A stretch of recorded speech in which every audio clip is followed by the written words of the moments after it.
everyone, and welcome back to another episode of the Beef Up Front podcast here on Pick Swap Media. Back for NFL Big Five games of the week, as well as our best bets and upsets special. I'm joined by Kevin Cannon again tonight. Welcome back to the show, Kevin. How are we? Thanks. It's good to be back again. Can't believe already week four. But before we get into week four, we'll recap week three. Got out to a roaring start on the year. I was feeling high and mighty, going 11-5-1, then 10-7. Then last week slapped me in the face with a 4-13 week. 1-4 straight up, 1-4 against the spread, 2-3 over under, and then lost my upset special and best bet. 4-13. Now I'm exactly 25-25-1 on the year. And then we go to you, Kevin. You had a bounce back week. Still not our best work, but 7-10 overall, 2-3 straight up, 0-5 against the spread, 3-2 on the totals. But you did get your upset special and your best bet. So kudos to you on that one. That was 7-10, pushing your record for the year to 19-32. So we both had one bad week, I think we could say so far. You had the 9-8 first week, 7-10, respectable. We both had one bad week. So looking to turn it around here as we get into week four. As always, covering the best 5 games on the schedule for the week. We're not going to have the Thursday night game on it this week. I was thinking about putting it in, but it sounds like the Dolphins could be missing some guys due to injury. So we're going to start off with Sunday morning out in London. We have the Vikings at 2-1 versus the Saints, who are 1-2. As I said, out in London, I believe playing at Tottenham Stadium, 9:30 a.m. on NFL Network. Vikings 2.5-point favorite, over under 44. What are your thoughts on this game, Kev? I got the Vikings winning 24, Saints 17, Vikings minus 2.5, and the under of 44 hitting. This game, like you said, is being played in London, so everyone's going to wake up early Sunday morning. A lot of people probably won't even realize that there's NFL happening until it's too late, but it's really not that big of a deal because this game, I don't think it's going to be a great offensive performance. I was pretty high on the Saints, though, coming into the season. I'm really disappointed in how Jameis has played because I thought he was turning a page in his career with the turnovers and he was playing a little bit better. But the Vikings have shown to be a little more competent throughout the young season so far. And I think the Vikings offense really won't miss Dalvin Cook if he's not able to go this week with Alexander Madison. And when he's out there, he looks almost identical to Cook. You wouldn't really even notice that Cook's not playing. I also trust Kirk Cousins a little more than James at this point, and hopefully Justin Jefferson can have another big game here like he did week 1 against the Packers. And I think the Vikings begin to get their season back on track here, and I still think that they could possibly win their division this year. Yeah, I like the Vikings in this one too, Kevin. I have them winning a little bit closer than you, but I still have them covering. I got them 23-20, so give me Vikings minus 2.5, under 44. The Vikings come into this one after that late fourth quarter comeback against the Lions last week, and the Saints are now 1-2 after losing to the Panthers, giving them their first win of the season. Like you were kind of saying, Kevin, you were high on the Saints coming into the year. So were a lot of people on the outside. I wasn't one of them, and we're now seeing why as my kind of belief behind not having a good season was just because of Jameis and new head coach Dennis Allen. I just couldn't trust that duo, and I can't trust Jameis week in, week out due to his turnover issues. He threw 2 more interceptions last week, bringing his total to the young season to 5 already. Alvin Kamara has been a bit of a shell of himself, being ineffective on the ground and in the passing game. I kind of wish the Vikings lost last week, as this would have been kind of, I know it's still real early in the season, but one of those like win or go home type games where the loser would have gone to 1-3, faced like a real steep climb to get back into the playoff picture. But we got the Vikings at 2-1 now. I think the Lions are really kicking themselves for not finding a way to win that game on the road last week. Dalvin most likely going to be out this week, it sounds like, but like you were touched on, Kevin, I don't see a huge difference between the two because whenever Alexander Madison plays, he seems to produce. He's a guy who will probably get like another opportunity to be a starter somewhere else, and he'll get like a big contract, but only have 1 or 2 big years because he's already had a lot of touches in his time in Minnesota just because of the amount of injuries Dalvin's had. These teams are pretty evenly matched by season's end. I could see them both around 8 to 10 wins. This should be a good game where I think the Vikings will still have a chance to win the division. They were my pick, but I think both these teams most likely are going to be battling for a wild card spot come season's end. So this could be a big one come tiebreaker time. But just the turnovers of Jameis are leaving me without a lot of faith for the Saints. So I think the turnover battle is the key in this one, and the Vikings are able to pull out an ugly win across the pond. So Vikings minus 2.5, under 44 there. Second game of the week, we go to the AFC now. Bills 2-1 at the Ravens 2-1. 1 o'clock on CBS. Bills -3 going into the game. Over under 53.5. I got the Bills covering, Bills 31, Ravens 27, and the over of 53.5 hidden. Neither team comes in this game with their defense looking great. The Bills had a pretty good defense, but injuries to the secondary has really caused that to slip away a little bit. So hopefully they'll be able to get a little more up to speed. While the Ravens just haven't had a very tough defense at all this year, like we've been accustomed to seeing from them over the years. Ravens defense let up a bunch of big plays against the Dolphins earlier this year in that big come from behind win. And the Bills have a bunch of offensive weapons just like the Dolphins do. So I think the Bills will be able to take advantage of their defense. The other two teams that the Ravens played, the Pats and the Jets, really don't have a ton of offensive weapons for them to really worry about. So they were able to take care of those games. The Bills still have a very good offense, and I think they'll be able to take advantage, like I said, of the Ravens' lackluster defense. I think Lamar will still have a really good game here and continue his MVP campaign, but I just think the Bills are going to make more plays. I'm going to go with the Ravens at home here, not just to cover, but to win outright. I'm going to take them 33, Bills 30. So Ravens +3, over 53.5. The big question going into this one and surrounding the Bills and really the entire NFL, I think, right now is the injuries with this Bills team. As last week they missed 4 starters on defense, and Micah Hyde's now on season ending IR. The top two rosters, in my eyes, in the AFC going into the year were the Bills and Chargers, and injuries have really hit them hard in the early going. Good thing for the Bills, though, they still have Josh Allen, who kind of plays that Superman type role for this team to overcome some of these injuries. One thing about the Bills is, though, they are struggling to run the ball consistently. Allen can be as good as anybody each and every Sunday, but I've said it over the past few years and talking in these games, and I've always said it come playoff time. If they can't run the ball at a high level, they're going to get knocked out of the playoffs again. You just have to be able to find a consistent, solid running game that's just not your quarterback running quarterback power every other play or something. Um, James Cook, rookie running back out of Georgia, he's been the highest graded rookie running back per Pro Football Focus so far, and that's been on very limited touches. I think they need to find a way to expand his role and give him the football more, see if he can open up some more things for Josh Allen and take the pressure off him. Lamar has been playing, though, out of his mind to start the year, and in my opinion, is leading the MVP race right now, neck and neck with Jalen Hurts. Baltimore is always a tough place to go in and play. Lamar, during his time as a starter there, is 20-6. So really hard to go in there and beat them. With Dobbins back in the fold now as well, and Lamar's improvements that we've seen so far in the passing game, he's leading an elite offense, putting up 33 per game right now. I'm going to take the Ravens in a shootout here. So Ravens +3, over 53.5, and the Bills fall to 2-2. Third game of the week, the one I'm looking forward to the most, of course, might be in attendance at this guy. This is 2-1 overall Jaguars. Don't know the last time we said that. At the 3-0 Eagles, looking like the best team in the NFL right now, Kev. 1 o'clock on CBS, Eagles -7, over under 48. What are your thoughts on this matchup?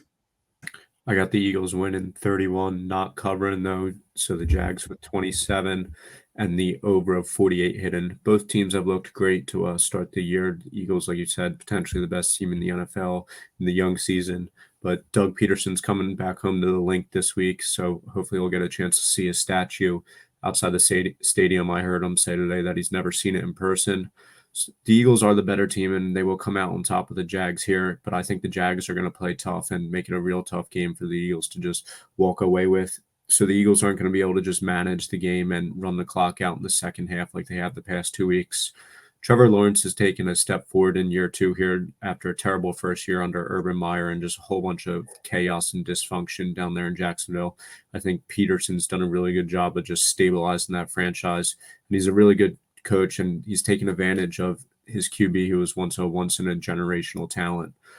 That being said, there's just not one thing that the Eagles are really doing bad this year, and that there's a position group or anything that they're weak at besides maybe punt returning. It's the only thing I can think of. And Hurts and the offense are rolling, and the defense is just playing as well as anyone in the league. So I think the Eagles come out on top here.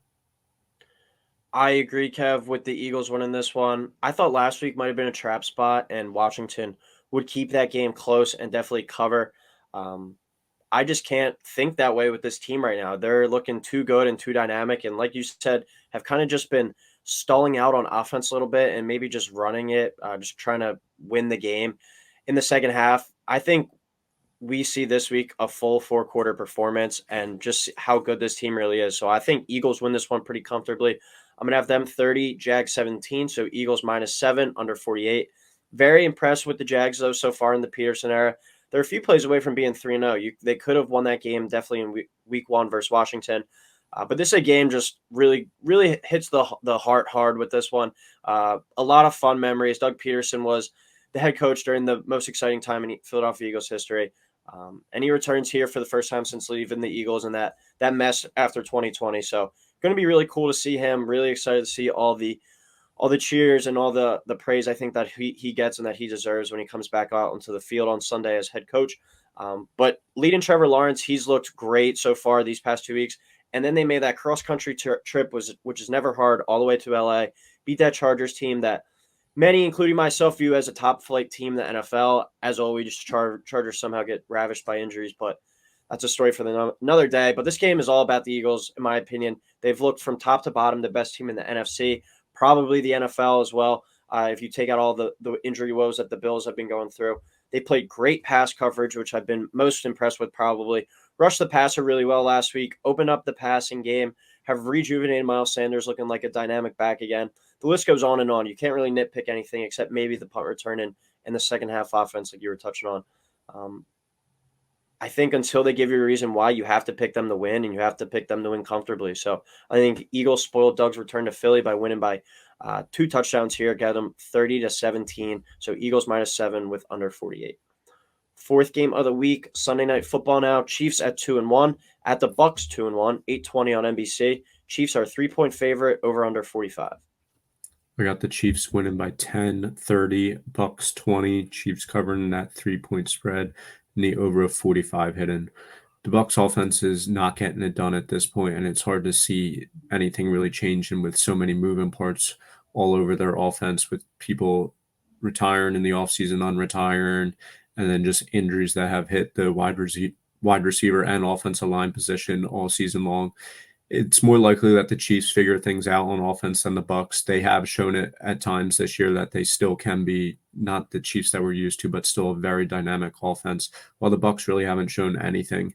Yes, the Bucks defense is very good, and I think that they are going to play good here and keep Brady within striking distance, but it's just not going to be enough. Neither of these QBs usually lose 2 games in a row, but someone's going to have to do it here unless obviously there's a tie. But I think it's Brady, because who's going to end up losing because there's just too many question marks. The Chiefs have their own problems, but I think Andy Reid's going to be able to scheme up some plays and put enough points on the board to sustain the win here. I like the Chiefs in this one and to cover as well. I'm going to go Chiefs 27, Bucks 17. So Chiefs -3 with under 45 hitting. Despite being 2-1 and losing that close game to the Packers, it's hard to argue that Tampa Bay has really looked good this year, especially on the offensive side of the ball. Defense, though, been taking care of business like usual, as they're one of the top 3 units definitely in the NFC. Offense just not clicking right now with some offensive line injuries. Evans missed last week with the suspension. Chris Godwin and Julio have been out. The Brady drama, just things really aren't going right on that side of the ball, and it's just a weird situation right now in Tampa Bay. And I don't think you can trust them. If you're a betting man, they're a team that I wouldn't be putting my money on right now. And then you look at the Chiefs; they gave away a win last week with some missed kicks, a fake field goal, which I'll never understand why running like a fake field goal or a fake punt when you have Patrick Mahomes and Travis Kelce. I know they're missing Tyreek Hill now, and outside of Travis Kelce, not that many consistent options in the passing game, but still, I'm not taking Mahomes and Kelce off the field to run some bullshit fake field goal play. Got a little too cute, and they played a Colts team that was in total desperation mode. I'm not really reading much into that loss. I'm not worried about them at all, but I am really concerned about Tampa's offense, which is why I got to go with the Chiefs. Brady has only lost back-to-back games once with the Bucs, and that was in 2020 against first the Rams and then lost to the Chiefs. So I think history repeats itself here as Patrick Mahomes comes out with something to prove against potentially the best defense in the NFL. He wants to show them up, prove that he's the best quarterback in the league still. And until the Bucs prove me otherwise on offense, I'm going to have to pick against them, where they've only averaged 17 points per game through 3 games. I'm very skeptical of this team right now. So Chiefs 27, Bucs 17. In our last game of the week, we go to Monday night for an NFC West rivalry. Rams at 2-1 at the 49ers, who are 1-2, 8:15 on ESPN. 49ers 2.5 point favorite, over under 42.5. I got the 49ers 23, Rams 21. So the Rams cover in there in the over of 42 and a half hidden. I really struggled with this game. This was the one game that I kept flipping back and forth on. Both teams have struggled for different reasons this year at different times. So I'm not sure entirely what to make of each team. The Rams aren't the same offense as last year. I think it's a combination of a bunch of things, including Whitworth retiring, Stafford potentially are probably not playing at 100%, not having OBJ, and it's just also really hard to sustain success in this league. The Rams defense this year is dead last in pressure rate, while the 49ers are also first. So that's a big thing, I think, going into the game. Even though the loss of Trent Williams for the Niners is big, the Rams D line hasn't been able to show up at every point this year. So I don't think it's going to be as big of a deal in this game here. The Rams' last road win against the Niners came in 2018, and the 49ers have had the Rams number the past couple years. The Niners defense will be able to hold down the Rams offense that isn't as powerful as it used to be. And I think Garoppolo is going to be able to make enough throws in the game to come out on top. I like the 49ers here too. I'm going to take them to cover though. 49ers 24, Rams 20. So Niners minus 2.5, over 42.5. Another two teams that came into the year with Super Bowl expectations, but haven't really looked too sharp out of the gate. Defensively, the Niners have been awesome, only allowing 12.3 points per game, holding their opponents to only 246 yards. Um, the Rams are only putting up 20 points per game and aren't looking like that same high flying offense we saw last year, besides Cooper Kupp, who's continued to dominate. The Rams have really struggled to run the ball, and they face this elite run defense now. So I expect a heavy dosage of passing from Stafford, and which you touched on, Kev, with who's might not be playing at full 100% health. That could be an issue in this one. Maybe they finally are able to unleash Allen Robinson, or he might just be washed. He battled constant soft tissue injuries over the years, so he just might not have any juice left in the tank. But people forget the 49ers had that NFC title game won last year, but dropped that interception that would have sealed it. Before last year's NFC title game, the 49ers had a 6-game win streak against the Rams, and I don't think that's a joke. I don't think that's a coincidence or anything. I think that physical nature that they have and that kind of mindset that they play with each week wears out the Rams, and the players are extra motivated to play those guys each and every year. I think Shanahan has the boys ready to go in this one, and they win at home to avoid falling to 1-3. So Niners minus 2.5 and over 42.5. How about your best bet of the week now, Kev? We went 1-0 here last week and 1-0 with your upset special. So see if you can keep it rolling.